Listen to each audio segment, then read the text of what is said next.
নমস্কার বন্ধুরা, আজকে আমি দেখাবো একটা শিম পাতুরি। এটা খুবই সাধারণ রান্না, প্রত্যেকেই জানো। আমি কিভাবে রান্না করি সেটাই আমি তোমাদের কাছে নিয়ে এসেছি। দেখো, তার জন্য কি আছে, আমি এখানে 250 শিম রেখেছি। শিমের এই দুই সাইডটা কেটে একটা সরু সুতোর মতো বেরোয়, সেটা কেটে ধুয়ে রেডি করে রেখেছি। আর একটা টমেটো লম্বা করে কেটে রেখেছি, দুটো কাঁচা লঙ্কা। আর এখানে আছে একটু হলুদ, নুন পরিমাণ মতো। আর এখানে আছে 2 চামচ সর্ষে, 4 চামচ পোস্ত, 1 টুকরো আদা আর 4টে কাঁচা লঙ্কা দিয়ে একসঙ্গে আমি শিলে বেটে রেখেছি। আর এটা সর্ষের তেল দিয়ে আমি করব, আর একটুখানি 5 ফোড়ন রেখেছি। ব্যাস, এই দিয়ে হয়ে যাবে আমার শিম পাতুরি।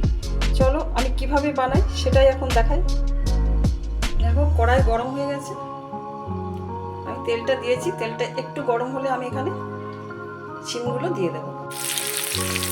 এখানে দেখো, এক সাইডে আমি 5 ফোড়নটা হতে দিয়েছিলাম, আর এক সাইডে শিমগুলো আর টমেটোগুলো আমি একটু ভেজে নিচ্ছি। এখানে পরিমাণ মতো হলুদ ছিল, দিয়ে দিয়েছি।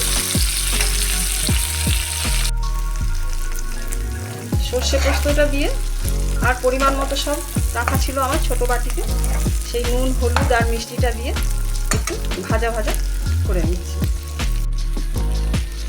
আমি কাঁচা লঙ্কা দুটো এর মধ্যে দিয়ে দিলাম, আর এবার একটু জল দিয়ে দিচ্ছি।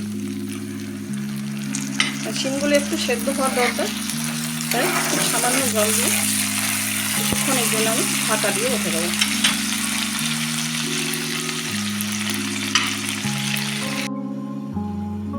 কিছুক্ষণ ঢাকা দিয়ে রেখে দেবো, 2 মিনিটের মতো।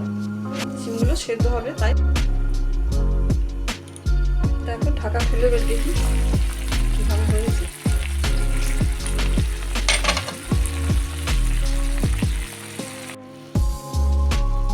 সর্ষে দিয়ে কিছু রান্না করতে গেলে কিন্তু শেষে একটু কাঁচা সর্ষের তেল দিলে সেই সর্ষের রান্নাটা কিন্তু ভালো হয়, একটু স্বাদটা অন্যরকম এসে যায়।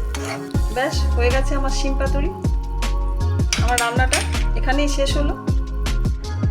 দেখলে তো বন্ধুরা, শিম পাতুরি কত সহজভাবেই রান্না করে ফেললাম। এই শিমের মধ্যে কিন্তু প্রচুর ভিটামিন আছে, তাই শিম খাওয়া কিন্তু শরীরের পক্ষে ভীষণ ভালো। তোমরাও আমার এই রেসিপি দেখে একবার বানিয়ে নাও। বানানোর পর যদি তোমাদের ভালো লাগে তবে আমাকে কমেন্টে অবশ্যই জানিও, ভীষণ খুশি হব। আজকের মতন আমি এখানেই শেষ করছি, আবার ফিরবো কোনো এক রেসিপি নিয়ে। ততক্ষণ অবধি তোমাদের সকলকে জানাই টাটা।